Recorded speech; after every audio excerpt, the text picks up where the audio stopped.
Welcome to MLF Project Proposal.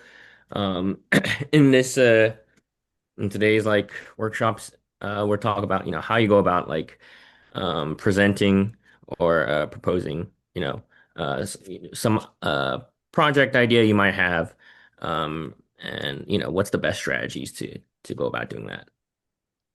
Uh, Obviously, we must start with a land acknowledgement. So. We wish to acknowledge this land on which the University of Toronto operates for thousands of years has been the traditional land of the Huron-Wendat, the Seneca, and the Mississaugas of the Credit. And today, this meeting place is still home to many Indigenous people from across Turtle Island, and we are grateful to have this opportunity to learn, work, and discuss on this land. So the general structure is, we'll talk about how you go about leading a project. Um, some obstacles that you might face during planning, what constitutes a good idea for a project, and then, the actual operationalization of it with how do you form teams and how do you go about writing a project proposal. And then at the end, we'll talk about um, some networking opportunities and office hours. All right. Uh, I can take over yeah. from here. Yeah. Yeah. Okay, so hi everyone. My name is Anaya. I'm the VP Engineering at UTMIST. We actually held a proposal a workshop very similar to this at the beginning of the year for engineering, so that a lot of people could come up with projects that they could do as engineering projects. So because you guys are at the stage where you guys are also thinking about starting your own projects, it's relevant here again. So, why would you want to do a project in the first place? So, there are a lot of reasons, but the main ones are basically either passion or to gain experience. Sometimes they're the same. Yeah, you get a lot of experience learning to work in a team, making friends, getting leadership experience, and you also get to work on something that you're actually interested in. And then this project can turn into a lot of opportunities for you because you're working with relevant things in the field. You get to, get hands-on experience on things that are actually being worked on in industry or in academia, whatever your goal is. And then you can also use these opportunities to expand your network, gain transferable skills, obviously, and then potentially even get a future job. Opportunities within UTMIS also include Kukai and DEF CON, which usually happen in the second semester of the year. So if you guys built up your projects, you will be able to showcase them in those places. Oh, yes. So Back to Oscar. I guess I didn't introduce myself. I'm Oscar. I am a project lead for one of the projects at UTMIST, specifically geometry of sycophancy. Generally speaking, this project is interested in trying to understand, um, why language models pander to people. Um, and I guess in terms of content, we'll talk about briefly introduce what my project is. And then I think more importantly, how do you go about leading a project and, things that I wish I knew before um, I went about leading a project, like tips and tricks, and then some opportunities at the end. So generally speaking, sycophancy is just a model pandering to the user's opinion, and we're trying to figure out is there some direction inside these language models that we can make use of to steer it so that it no longer panders to the user. Um, some preliminary results, we find that it's linearly separable. Um, all this interesting nerd stuff relevant to my project. Um, and we can kind of make it um kind of steer this model so that it's more aligned with the truth um than to the user. So if you look at this specific generation, this baseline completion, it's oh yes, uh it gives a tame result, and then uh we can steer this model to be oh my God, you're absolutely right, your opinion's amazing, that the AI will place most jobs within our lifetime. Okay. Um, but again, more pertinent to you guys, it's how do you go about leading a project?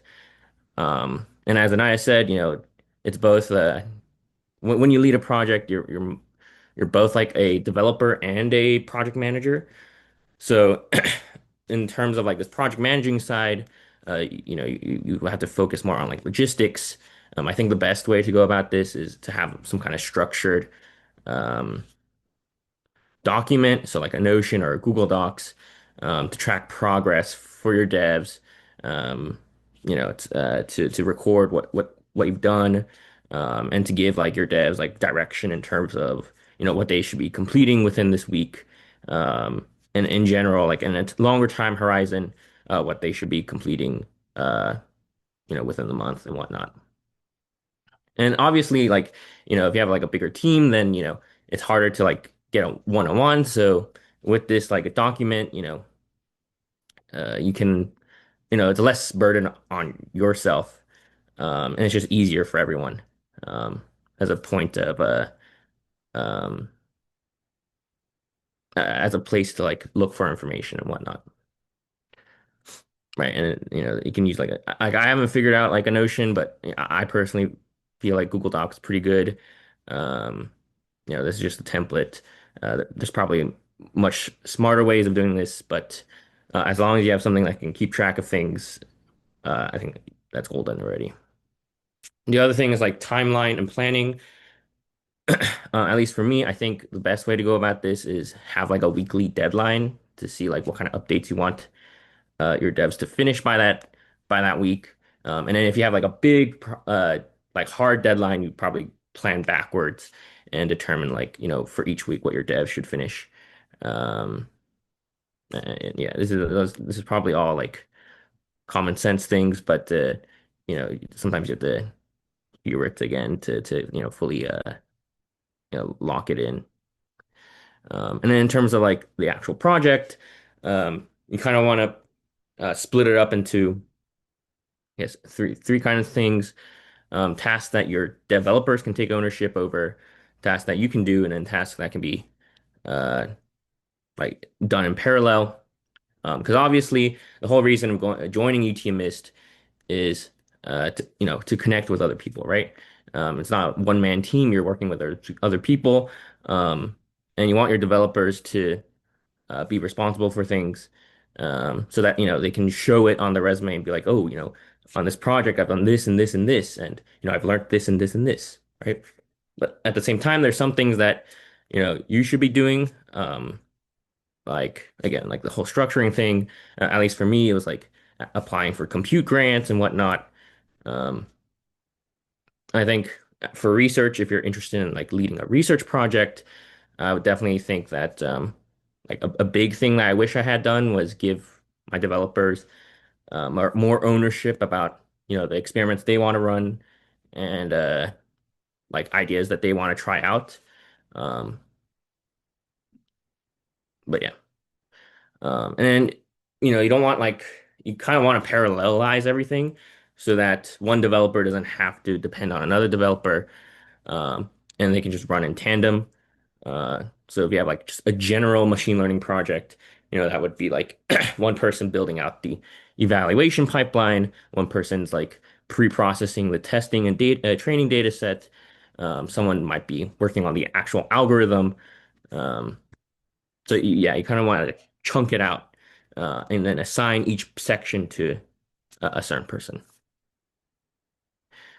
And then lastly, like for grants, if you're trying to look for research grants, I think Thinking Machines came out with their Tinker Research Grant that you can apply for. They're great. If you're interested in like fine tuning, like a large language model, this is probably a good place to start and apply for things. But yeah, if you have any questions, you can add me on Discord.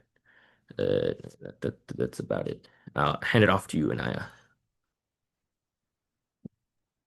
So this is a holdover from the previous workshop that we did. But basically, you guys should really do ML projects and you should do them with UTMIS because yeah, it's fire. Okay. So first I wanted to basically ask you guys, Oscar, next slide. Oh, sorry. what are your biggest blockers in starting a project? If you guys want to say it in chat or if you guys want to speak up, anything is fine if you guys want to.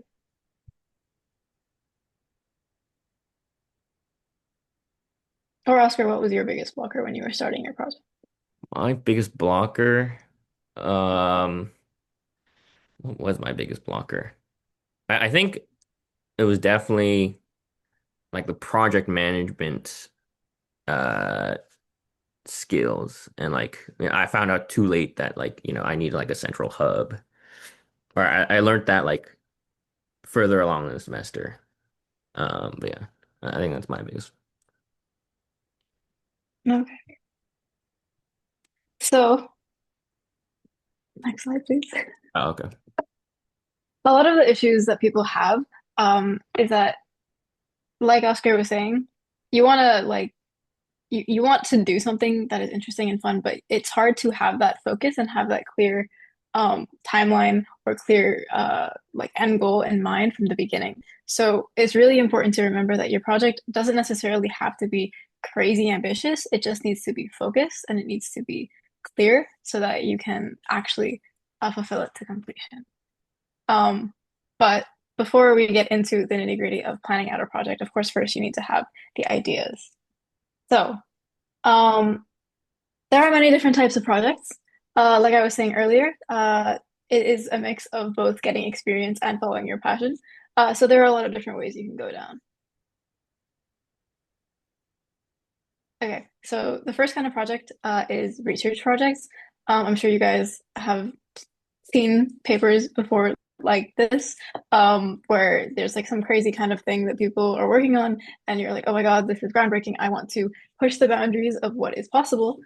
So research inspired builds are a lot of things like turning papers into something like tangible, or in some cases, it's writing a paper, like Oscar. I think your project is aiming toward that. So those are research inspired builds. They're also fun builds. Sometimes you just want to make something uh, that you think is interesting. A project like this was the virtual creatures, um, where they turned a paper into this just thing, not necessarily to get like a publication or something, but just for fun. Another project that's like this currently in engineering is Fix My Elo, where they are making a chess engine just for fun. It does have educational purposes as well, but it was generally just like out of a joy for chess. You can also make projects that are useful in industry. So a lot of our industry projects focus on making internal projects or internal tooling for a lot of companies. Like Themis AI was working on. Actually, I think Abdul's here if he wants to talk about it. But basically, on making a tool for I think data labeling it was for this company.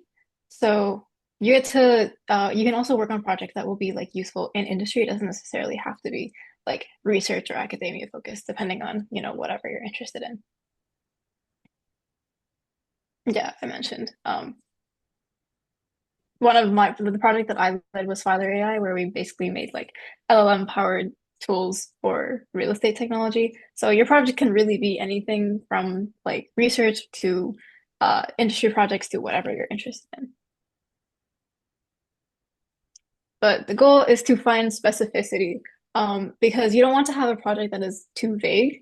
You want to find a domain and then find your niche in that domain so that you're not, going crazy, trying to be super ambitious without really like a clear goal in mind.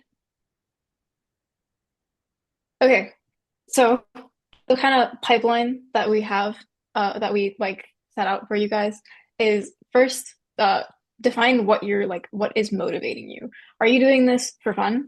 Are you doing this because you want to solve a particular problem, whether you face it or whether you've seen it in industry?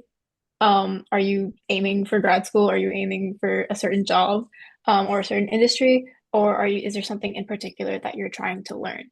Um, all of these are very different motivators, but all of them are very valid. Um, it's important to pin down exactly what you want to get out of the project before you start the project. So based on what your goals are, you can decide where you want to start, what exactly success looks like for you, and that helps you narrow down the scope of your project. So an example of this is say you're interested in LLMs. LLMs is a very big topic, so you might want to ask yourself, like, what specifically about LLMs are you interested in? Are you interested in like fine-tuning models? Are you interested in like the model embeddings? Are you interested in prompt engineering? All are valid, but LLMs is too broad. You want to focus in on something that you are more interested in. And then a use case. Are you doing this for education, productivity, healthcare, social applications? Are you doing this just for memes? Like, what's your niche? What's your use case? And then finally, I sometimes it's okay. Like if you are starting out and you're just doing a project to learn something, you don't necessarily have to make something that is new or novel. But if you are trying to solve a problem, might want to ask yourself, what do you not see in existing technology, existing research, existing industry like projects? You want to find something that is you don't necessarily have to, but if you do want to find something like create something new, you want to like do some research on what is missing from existing technology. So research in that regard is important. Okay. And then after you have kind of like a focused idea of like this is what I want to work on and this is the use case, you want to think of like how this is actually going to look like.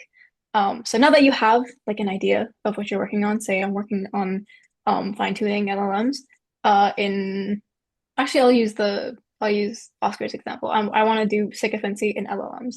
So now think of what that project is actually going to look like. What is the application going to be? What are the pain points? Take inspiration from previous work. This is the research aspect. This is where you want to be reading papers. If you're doing research or if you're working on an industry project, you want to see what other people, other companies are doing. So do a lot of research on that. Then think about how you're going to actually implement this. So a tech stack is important here. And then lastly, you want to think about feasibility. This is where you want to think about compute resources. If you are doing like something like sycophancy, where you might need like a GPU and maybe cloud compute to help you do the experiments that you want to do. This is also where grants come in, where you want to do research on how am I going to get the resources to actually do this. And then once you have your idea kind of narrowed down and you have an idea of what exactly you want to do and how you're going to do it, then you can move on to project formation. So I think I should pass this back to Warwick or Oscar because this is more specific to MLM.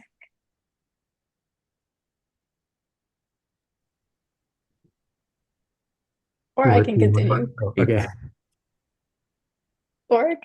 Okay, Yeah, if yeah, not, I yeah. So can. sorry. I remember. Hello, hello. Hi. Hi. Okay.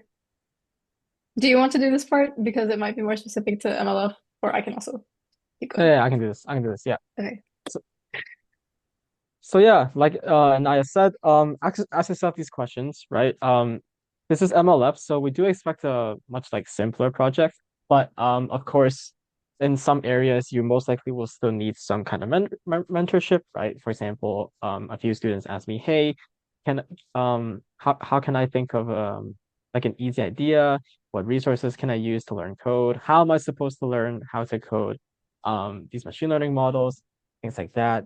So don't worry. We'll be here to support you. And next slide, please. Yeah. So like I said last week, the teams are typically 3 to 4 members. And yeah, you don't really need any skills. And it was good to see that last week in person. There were clearly teams forming, people getting together trying to form projects.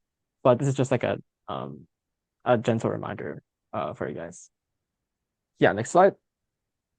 Yeah, back to the timeline again. So yeah, that was kind of the project proposal workshop. For kind of like the rest of today, we'll talk a little more about how to form a project proposal, and then after that, it will be a work period for everyone to work on the projects. And if you have any questions, please don't hesitate to like ask questions in the chat or raise your hand. And yeah, and next week we will be back in person, hopefully. And since we'll be back in person, we can look at your proposals and give you feedback on your project. For example, are you going in the right direction? Is the project realistic, especially given the things that we've learned? So yeah, next slide, please. Yep, and reminder to leave time and margin for iteration. This is for the I guess like the higher level UTMIS engineering projects, but still don't try to leave things last minute. Every part matters, even if you're just planning stuff. So don't procrastinate on that. You will want like an idea kind of locked in before you start doing all the technical stuff for your projects. Okay, project proposals. I guess I can hand this back to um Inaya or Oscar.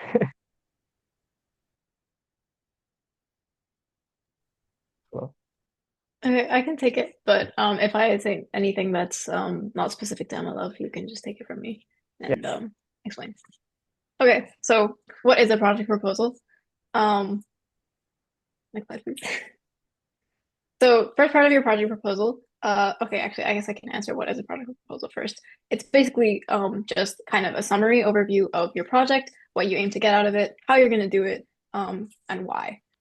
So the first part is your abstract, which is core of your problem. You're basically explaining what the problem is, why it's important, and what value like your project will bring. So Oscar, if you want to talk about like yours briefly, then Oh, go for it. yes. I guess we can go Or over we it can do it at the end. at the end. At the end, we can Okay, go yeah. walk through.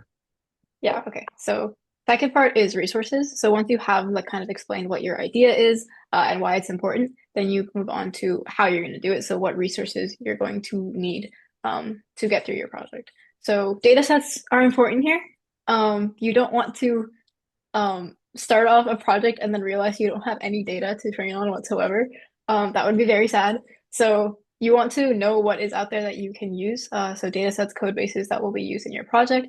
Um, Literature review can also be a little bit helpful here if you have any particular articles that you're like referencing off of, or doesn't necessarily, if it's not research based, any kind of previous work in the kind of niche that you're working in would be helpful to discuss here if relevant. Then your tech stack, and then what hardware that you might need, things like compute resources. And then the last resource, which most people don't realize is a resource, is mentors. Um, so for engineering projects, this could be like a professor, this could be for research project for sorry, industry projects, this could be like someone actually in industry. But for you guys, you have your wonderful MLF advisors who you can talk to at any part of the project. And also we'll have time today to just kind of go through any questions you guys have. So that is a really important resource. And I think we recommend mentioning this in your project proposal because it gives us an idea of like, what kind of things you'll need and who you might need to talk to. Third part is the actual like timeline, what specific goals you have. If you have like say like three deliverables, what those are. If you have one big thing that has several parts, those are important to kind of highlight at the beginning so you know what you're doing, what exactly needs to get done, what specific tasks there are, and then how long it'll take to go through all of them. You don't necessarily need to get too into the nitty gritty here, but it does help you get an idea of what the broad project timeline is going to be and how you're going to get from point A to point B. Like Oscar said, one of the issues that he faced was like not having a centralized place to like manage the project. This part of the proposal where you go through your goals and timeline is going to be very crucial for setting up a baseline to get that project management started because it gives you an idea of exactly like to exactly visualize what you need to do and by when. A good thing to include here is also like metrics and indicators of project completion. So if you are going to be running experiments or if you're going to be running certain like evals or tests, what kind of scores you want to get on that, what kind of things you want to see at each part of the project. Okay. Okay. We can go through like a walkthrough of uh, what not to do. Um, for my project, you can scan this QR code. I'll leave this open. This is While not a what not to do. His Okay, proposal was really good. sure. Um, but yeah, go ahead and scan. We'll take maybe like a minute, 2 minutes, and then I can let me see if I open it up. Nope. I'll also see if I can send the link in the Yeah. chat. Oh yeah, Give yeah. me 1 second.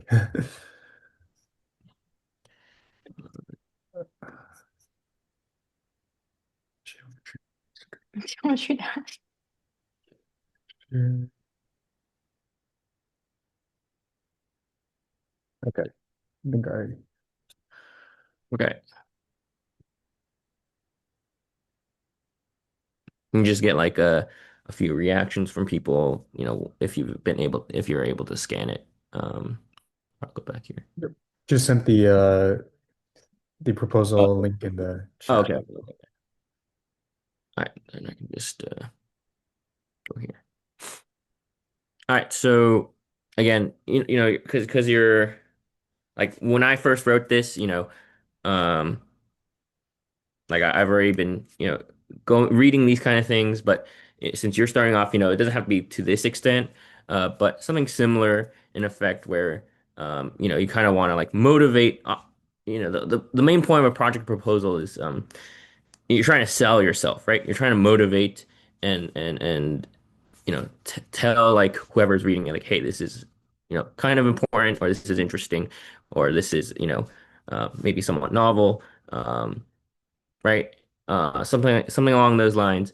So the abstract is always like, hey, you know, uh, this is what's been done before, and I've like looked at maybe like this data set and this data set, or for me it was like this paper and this paper, and they've like answered a specific question, but I think uh, at least you know if for my project, then I think we can do these kind of things, and then for the future we can do other things. So. And that's kind of what my abstract is going about. It says like, hey, this is like background information so that your mentors or whoever's looking at project proposals, like, hey, okay, I can get on board and I can understand, what this guy's saying. And then from there, you're like, um, in this paragraph, I'm like, hey, this is existing research. This is some existing data set. This is existing implementation. I find some issue with it. And then you'd be like, oh, in my project, I want to extend it. I want to actually implement maybe a machine learning model. I want to, uh, you know, uh, try out this paper that I'm talking about in this previous section. And then you can say like, the impact of your work is typically at the end. That's how I generally would structure an abstract to convince like a person reading it, be like, oh, this is a good project, or oh, this is like um, something that's interesting. Um, and then like again, you have your list of resources, as Anaya said. So this will include maybe some papers that you've read, or like again a data set uh, that exists. So uh, you know, or maybe like a code base. For me, it was like since I'm doing a research project, there were like a bunch of papers I was reading. But if it was like an engineering specific thing, maybe point to a code base, or maybe point to like a blog post, or um, something so that it's like, hey, I've done my due diligence. I've looked into this already. Okay, so there's some like credibility that you're building, right? And then from there, obviously the data set is very important because, uh, obviously for machine learning models, you're training a machine learning model, right? So if you're proposing something, you're like, oh, um, there's no data set that actually does what I wanted to do. And then you're like, at that point, you're like, oh, you don't really have a project. So you really want to, figure out what your data set's going to be. Obviously, maybe in the future it'll change, right? But if you have like a starting point, that's already uh, like really good because it's a big part of a machine learning model project or a machine learning project. And then again, maybe you can talk about the tech stack, maybe you can talk about like libraries that you're going to use um, with like technologies. And then at the end, you might talk about like people you can look to, or in case like you hit a roadblock, how would you go about navigating that kind of situation? So that again, you can just tell the person who's reading it like, hey, I'm thinking of head. I'm thinking about like, what happens if something goes awry. Um, again, you're showing that like you're again like, your due diligence, right? You're showing that you've thought about this thing and you've thought about like potential issues or um, limitations of your work and whatnot. And this would be like a section of the or within the list of resources. And then at the end, you'll have like a general timeline of like Anaya said, certain metrics and indicators of, what a good project will look like or what a success looks like for your project. So for me, it'd be like, some literature review for my developers, um, and then they'd get to familiarize themselves with this. And then by November and December, we try out like some steering vectors and design like probes to look at these steering vectors or residual stream activations. This is all LLM specific. Um, and then from there, we would, I guess, for my project, we've kind of pivoted since halfway through. There's Anthropic released a paper that kind of did part of my project, but at that point, I was like, okay, obviously, it's not like completely faithful to this timeline, but again, you're trying to show the person like, hey, I'm planning ahead. I'm looking into the future. I'm looking at uh, what my project could look like in 3 months, 4 months, 5 months down the line. And then at the end, you talk about like again like metrics that might be successful, and what kind of developers you're trying to look for with their commitments. Yeah. A part that we didn't really talk about in the slideshow was the team building process. I think for MLF, you won't necessarily need to worry about this too much, but when like you do, if you do choose to go into like engineering projects or if you're just working on an ML project in general, doing research or industry, if you're looking for people to work with, you do want to highlight like what you want out of them, what skills they, well, not what you want out of them, this sounds very bad, but what kind of skills they should have, what kind of people that you're looking for. Um, Engineering can help you in hiring with that if you do plan to do an engineering project in the future. But yeah, I want to mention that. Um, is that's cool. We can go back to the slides. Does anyone have any questions about well, proposal or whatnot? If not, we can just go back to the slides.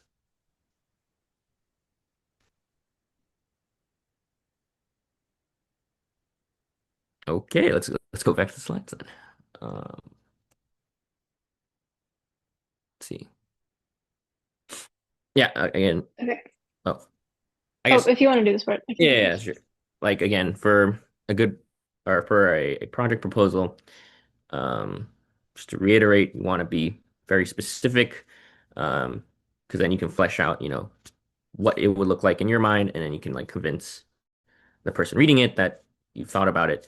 Uh, and this would include like, maybe some links to some articles, blog posts, papers, code base, maybe some data set. Um, and then in tandem, you can also show like, kind of motivate your problem and try to, show that you're interested in this problem or project that you're trying to pitch, right? And then for things that you don't want to do, you don't want to be leave goals unclear. Uh, you kind of want to, again, you want to be specific. Um, and then, I don't know. I don't agree with this point. Uh, with being realistic, I always think you should shoot for the moon, but or shoot for the stars, plan for the moon, right? But you don't want to like, over-aggrandize your project. You don't be like, oh, I'm gonna solve like cancer, and you just, right? You kind of want to temper your expectations. But always stay hungry. Always dream big, but find that fine line. Um, and then uh, again, you don't want to be unprepared. You want to show that you've thought about it. You want to show that um, you've done work with this proposal. And yeah.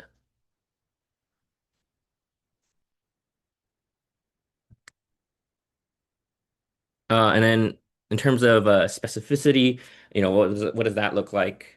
This would be again like a timeline of what your project will look like, including like your metrics and what success looks like for your time for your project. Um, you kind of want to like again motivate what your project is doing by providing some context for the reader and by providing information about what you're trying to build or what you're trying to solve. And then if you can include maybe like more technical details, it might be like you're implementing this specific model using this specific data set, or you're making use of a specific algorithm using some a specific tech stack. Um, then it would convince it'd go a long way to convince the reader that you've thought about this again.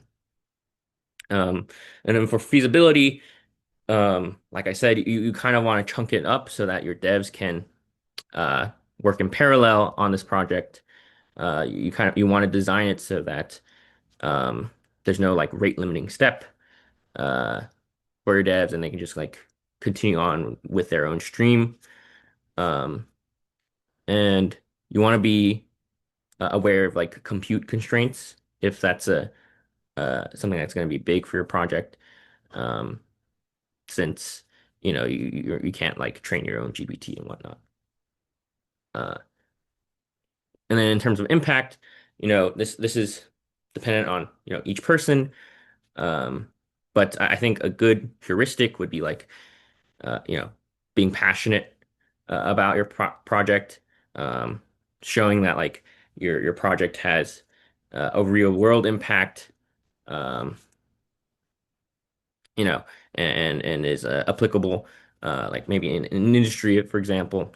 Um, and then, maybe it's more like personal, like, upskilling and developing like, you know, you now learned how to use like LangChain or other specific Python libraries that you can add on to your resume.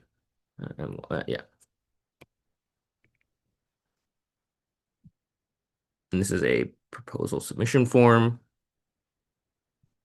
that you can I sent the link there as well. So yeah, when you guys are sort of finished your proposal, just submit it to here. We'll ask you to upload a PDF and then we'll review that, give you feedback, and yeah, we'll send the feedback to whatever email is put there. So like basically one member of each team, you just input your email and then we will send any feedback we have to you.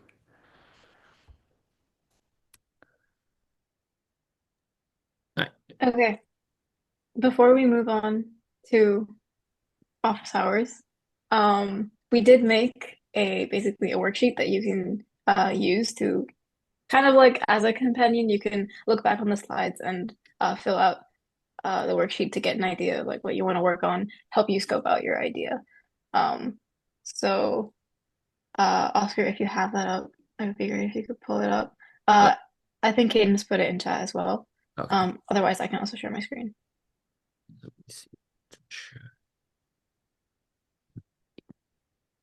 Worksheet. Is this nope, that's not the worksheet. So that's you. Yes. Maybe it's best for you to. Yeah, okay, I got it. Okay. Where is it?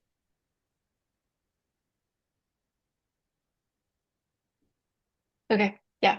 So this is the worksheet of basically everything that we kind of talked about in the slideshow. So section one, ideation, for you to hammer out your motivation, define what success looks like for you.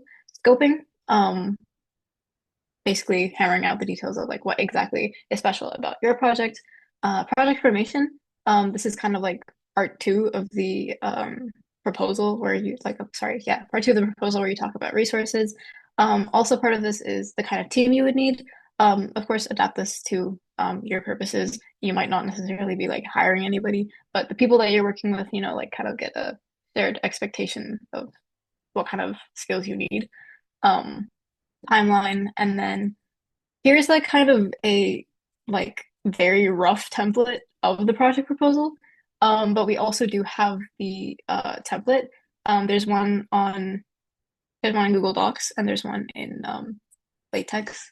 Uh, if you haven't used LaTeX before, don't worry, it's the same thing. But like if you're interested in that, there's also that. But you can basically make a copy of this.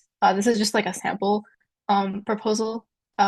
If it's too complex, don't worry, like you can remove whatever you want, but everything is here basically if you didn't want um a template. Look at the dogs. But yeah, and then we have the slides linked here and uh Oscar's proposal. So everything is here for you if you want it. We also have a print version if you want to like print it out or upload it to like an iPad or something. Um, but yeah, you can basically fill this out to get an idea of what you want to work on, and then that'll help you to make your actual proposal. Anything that I missed? Okay, I think we're great.